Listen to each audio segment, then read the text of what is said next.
Welcome to BookWorthy. Today we're talking with author and speaker Jennifer Bleakly. For Jennifer is an animal lover, and animals are a love language for her, and hope is her passion. Both influence her latest book, More Proverbs for Kids, 30 more heartwarming stories about boys, girls, and their pets. Welcome to BookWorthy, Jennifer. Thank you so much for having me. It's so good to be with you. It is a pleasure. Now, since animals play a large part in your books, we want our question of the week to be, what is the name of your first pet? I feel like that's a complicated answer because I feel like I had various degrees of first pets, but my first ever pet, which is I can't remember if it's in More Proverbs or Proverbs for Kids, but his name was Georgie, and he was a grasshopper. And I loved that grasshopper with all my heart and soul. I wanted a pet so badly, but my parents have horrible allergies, or my mom had horrible allergies. And so an animal with fur was off the table. So I poured all of my love, my 6-year-old love, into a grasshopper named Georgie that I had for 3 whole days. I loved him well those 3 days. That is amazing. I can seriously picture that in my head because I have a kid that he will just collect any roly-poly, any critter, and I think we found a gecko in our pantry at one point. He was like, "Mom, can I keep him?" I'm like, "I have a gecko upstairs, which is a pet, which, is allowed, but the wild ones, not so much." Those don't last quite as long. Yeah, I will say my heartbreak over losing Georgie after 3 days. He lived in a Barbie house. It was a whole, God bless my parents. But I was so heartbroken that they let me get a bunny that we kept outside. So I went from Georgie to Sandy the bunny. So. Oh, too sweet. Well, Jennifer, tell us a little bit about your book, More Proverbs for Kids. So I used to tell people I was an accidental author. Of course, God's sovereignty. I can see in hindsight how he had his hand in this all along. But I went to school to be a counselor. I worked as a Greek counselor for a couple of years. Moved from Florida to North Carolina, and I just stayed home with my kids for a little bit. Loved reading books to them and being with them. They went off to school, that annoying habit children have of growing up and, doing their own lives, whatever.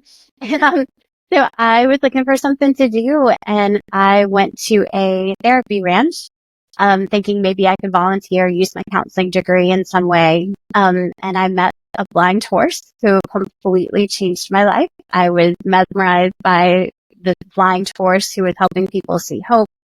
It ignited a dormant passion of mine, which is writing. And I'd always loved writing just as a hobby.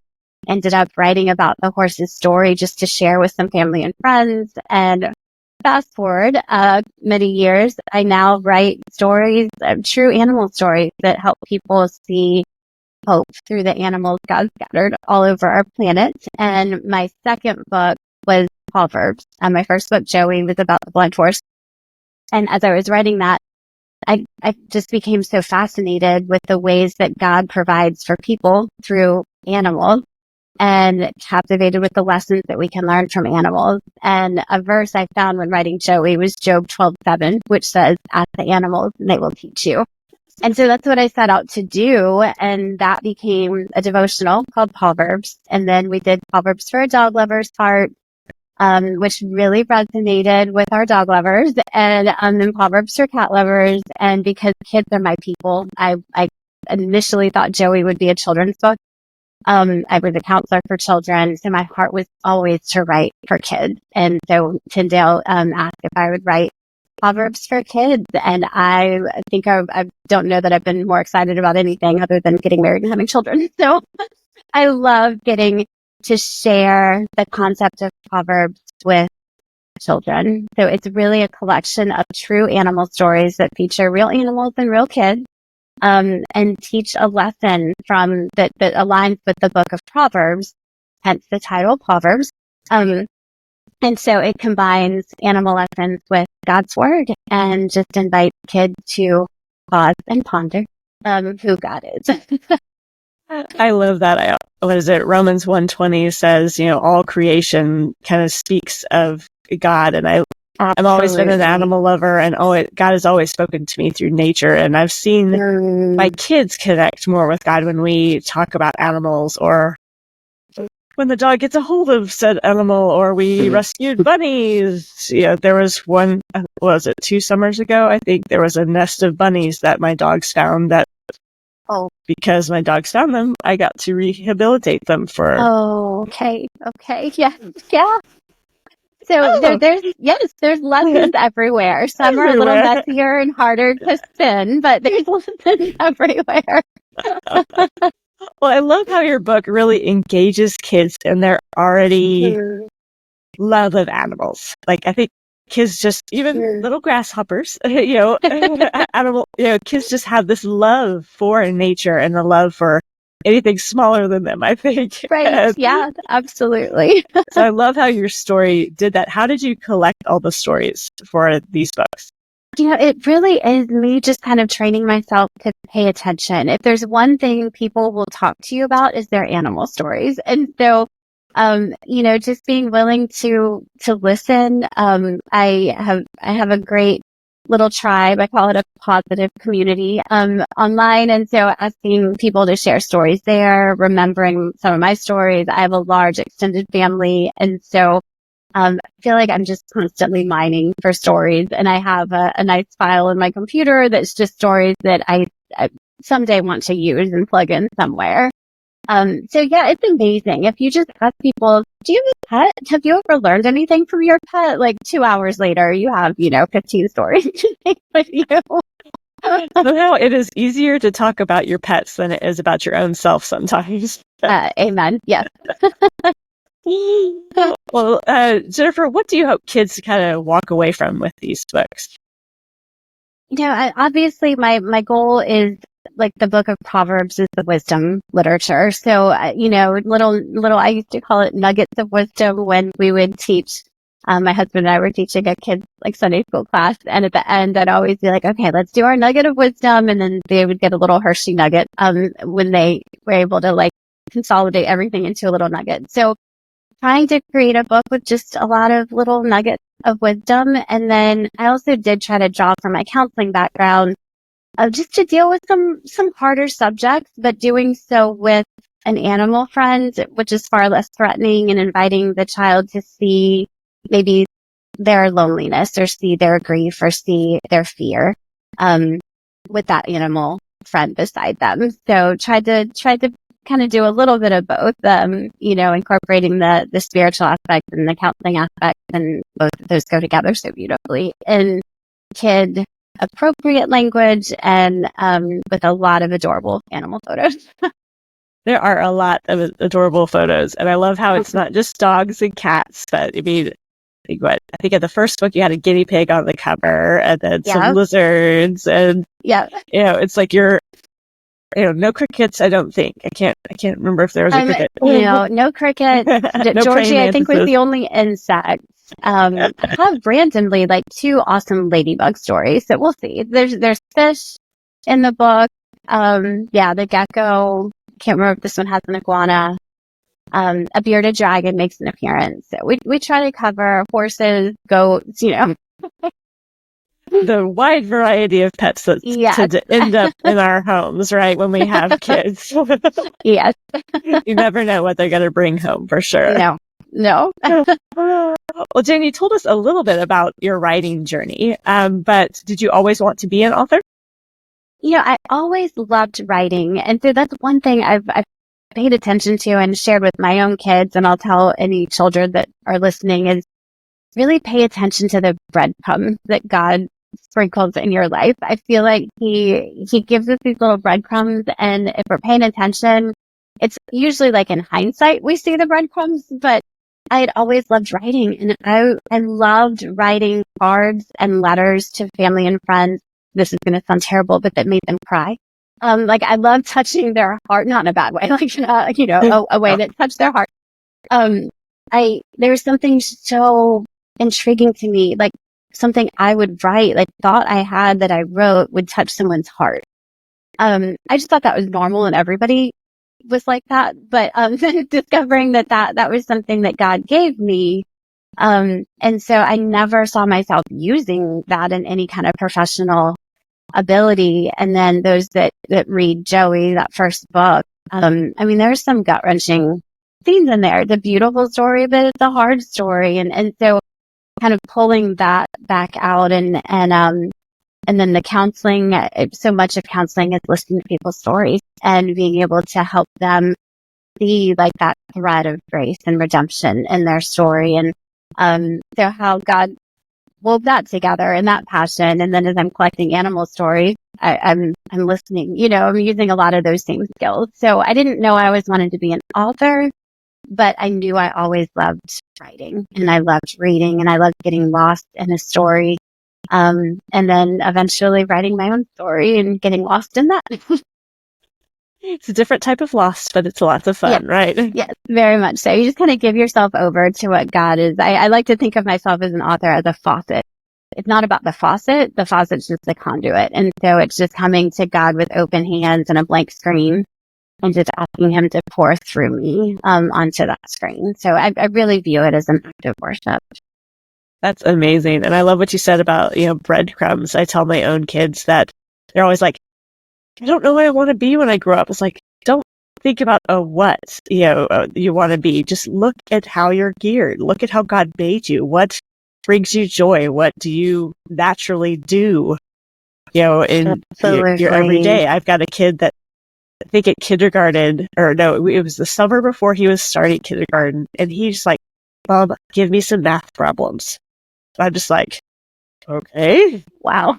And so he was just asking for math problems because his mind functions that way. He's very analytical, very numbers driven. And I'm just like, hey, bud, keep working on that. Keep, noticing what God has talented you with, gifted you with, so that it doesn't matter what the job is or, where in the world it is, but, God has geared you a certain way. And that is just beautiful how he does that. And like you said, sprinkles it in our lives. I can look back at my own life and be like, writing stories and listening to people, is definitely part of my story too. And I can see it in little bits throughout my life. So very neat. It's cool to look back and see that. I know as someone looking forward, it can feel overwhelming and scary. So I think just that rest that God will get you where he wants you to be. It might be a surreptitious way there. I have like the weirdest resume ever for being an author. But he'll get you there. That's right. It's about the journey just as much as the destination, right? Yep. Too fun. Well, Jen, what's been one of the most impactful books in your life other than the Bible? Thank you for that disclaimer. I was like, how do you answer that and not say the Bible? Honestly, one of the most, I think, foundational books for me, and again, didn't realize it at the time, but Charlotte's Web. I mean, that was one of the first books I remember, like the chapter book reading. My parents helped me read it. But that book, the personification of the animals, seeing them with personalities and seeing so much of myself in both Wilbur and Charlotte. And that was the first book I got lost in, the first book I cried in. So I think that's where some of that came from. It's like, what is happening to me with this book? And so, I kind of laugh now. Like I think I imprinted on Charlotte's Web as far as like, I want to do that. I want to write those kind of stories. That's sweet. That's always like one of those first books that really hit kids right where they're at, because animals, and we always think animals have a personality of their own and think their own thoughts, which they do in some part. And it's just kind of neat to see it. And I think Charlotte's Web is kind of one of those first books that kids really connect with and like, oh yeah, I could totally see myself as Wilbur, as Charlotte, as all the other little characters in there too. Can't remember the rat's name, but I know I can't need to go back and reread that. I just remember I was such a shy, quiet, anxious little kid, and so I think it was just so there's something so comforting about being on this journey with Wilbur and his friendship with Charlotte, and there's just something my little heart resonated to in that. So I know that self-discovery to find that you're yes. more than just a piece of ham on Christmas. Exactly.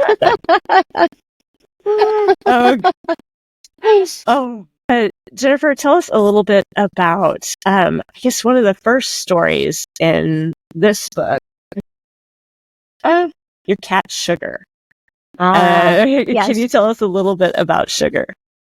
Yes. So like I said, my pet journey kind of, came in different stages. And so Georgie, and then I had my rabbit, Sandy, and that was a lovely relationship until I went to feed Sandy one day and ran across a rattlesnake, and that scared me to death. And so then Sandy was let go, and lived a life and made many, many, descendants. So, Sandy's living fine, and my aunt, or her descendants are living fine in my aunt's farm.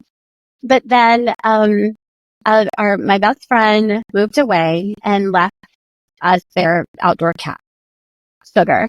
And so I loved Sugar with all my heart, and it was a sweet thing to have, because Sugar, there's so many facets of that, which is beautiful, and all with like an outdoor cat, and how kind of God. But and so yeah, my friends had moved away. I was struggling with that, but I had this cat, and so I would just go outside, and I would sit and talk to Sugar. And over time, I realized like I was talking to Sugar, but I was also kind of talking to God. And then then it kind of morphed into I was talking to God while Sugar was sitting next to me. And so it was a really sweet little progression. But I can still remember just going outside. I grew up in St. Petersburg, Florida, and I would just go outside and sit in the sun. And as, like I said, a shy, little girl that struggled so much to talk to humans, especially, those with any kind of authority. I was a chatterbox with my parents, but then put me around anybody else, and it was just, I would shut down. So I got to practice like talking to another living thing with Sugar, and I got to experience talking to God and what it felt like to have the presence of an animal with me while I was in the presence of God. And so I look back, and I'm so grateful for that little cat that maybe my mom didn't love, because she had a habit of killing squirrels and then putting their trophy tails behind the dryer in the garage. So my mom wasn't quite as much of a fan of Sugar, but I adored that cat, and I feel like God put that cat in my life for a specific reason and a specific season, not to run. But it was a really sweet relationship. I love how animals can do that. They can kind of speak to our souls a little better than people can sometimes. But yes, yeah. They can feel safer. You don't have to worry about, are they going to think what I said was stupid? Like and that's one reason I think animals are so good at pointing our hearts to God ultimately, is because they don't see the mask, they don't see the pretense, they don't judge us. They're there, and they want to be with us. And so much of that just is a reflection of God. And so I love that at their best, granted, not all animals are able to do that, but at their best, I think God can use animals to point our hearts to Him. I agree. I think, what was it? We have an eyelash crested gecko at our house, and my son wanted a gecko, and I'm like, okay, you've never had one. Sure. Well, you have to clean out the terrarium every so often. Well, we had cleaned out the terrarium, got the lizard back in its place, and then I had an event that evening, and so my husband was in charge of making sure my 7-year-old fed the gecko and got him back in his terrarium. Okay. Well, I come home the next day, and the terrarium is wide open, and we can't find the thing. Oh, no. And I was like, hey, Lord, which lesson is this going to be? Oh, no. But it ended up being a really sweet moment for me and my son, just because I was like, hey, bud, we have torn your room apart. We have looked everywhere. Sadly, prayer was our last resort, which shouldn't be, but it was a good teaching moment for me too. Yeah. But it's like, so we were like, Lord, you know where he is. I mean, it's the size of, he was the size of my thumb, I think. He was little. And so I was like, you know where it is. You know if we'll find it. And just kind of sending up this prayer like, okay, Lord, what do we do next? And but the next morning, after we prayed, he went to sleep. And the next morning, come to find out, the gecko had hidden in a vent in the terrarium that he wasn't supposed to get into. And I was like, so it was neat to just kind of turn around and talk to my son. I was like, look, God protected the lizard. He was safe in his terrarium the entire time. He was never scared. He was never worried. He was safe. And just kind of bring that into my son. And you could kind of just see the lights just turn on, like, God is a real thing. And it was just really sweet how this lost lizard was right. a big part of just kind of teaching my son about God and about prayer and reminding myself about those truths too. Yeah. Oh, absolutely. And ironically, I think it might be the first Proverbs for kids. There's a story about a lost gecko. It's called "Where's Pluto?" So there you go. You guys are not alone. We're not alone. Too fun. Wow. Well, Jennifer, what can we expect next from you? So I have the 2 children's books, and then I also just released a devotional, animal-themed devotional, based on the book of Psalms, which honestly, Psalms has probably been the most impactful book for me. It's the book of the Bible I go to the most, especially when foundations seem to shake beneath me. And so I had always wanted to write a devotional in the Psalms, and I'm so grateful to get to do that. And so that's called Pause, P-A-W-S, in His Presence. And it was just kind of born from me literally needing to do that, just in a really difficult season of life, and just crying out to God to let me just pause in His presence. And as I prayed that, I was like, oh, that'd make a good book title, but we'll come back to that when I'm not, in the middle of an emotional crisis. And so that book just came out, and so now I'm practicing what I've preached in that book. I'm pausing a little bit in His presence. I've written 9 books in 8 years, and I'm so grateful for each and every one, and also grateful to just take a beat and kind of refill the tank a little bit, refill the well, and just sit in God's presence and be so grateful for these books that exist. And I did, because I can't sit still for too long, I did write a children's curriculum over the summer that kind of goes with the Proverbs for kids. And it's just if churches or kids groups wanted to do like a 2-hour event for the animal lovers in their church, for the kiddos, just kind of inviting children to spend a little bit of time just looking to the animals and asking what God wants to teach them through it. So that was something that was so fun. I got my start writing as a curriculum writer, so it was fun to put that hat back on and just dream up an event like that. So that's on my website. That's free for anybody that wants it, and that's been a fun little side passion project. So very fun. Well, I'll make sure to have that link in our descriptions. Now, where can people find out more about you and your book? Yeah. So usually if you just write the word Proverbs into anything, like you'll get back to me. Jen Bleakley on social media. My website is Jennifer Bleakley, and it's BLEAKLEY .com. And you can find me there, or by just seriously typing in the word Proverbs, and you'll get me. Well, thank you so much for sharing your book and your passion with us today, Jennifer. Thank you. Thanks so much for having me. It's my pleasure. And thank you guys for joining Jennifer and me on this episode of the BookWorthy Podcast. Check the show notes for any books or links that we discussed, and let us know in the comments what was the name of your first pet. Be sure to like and subscribe to discover more great books together. Happy reading!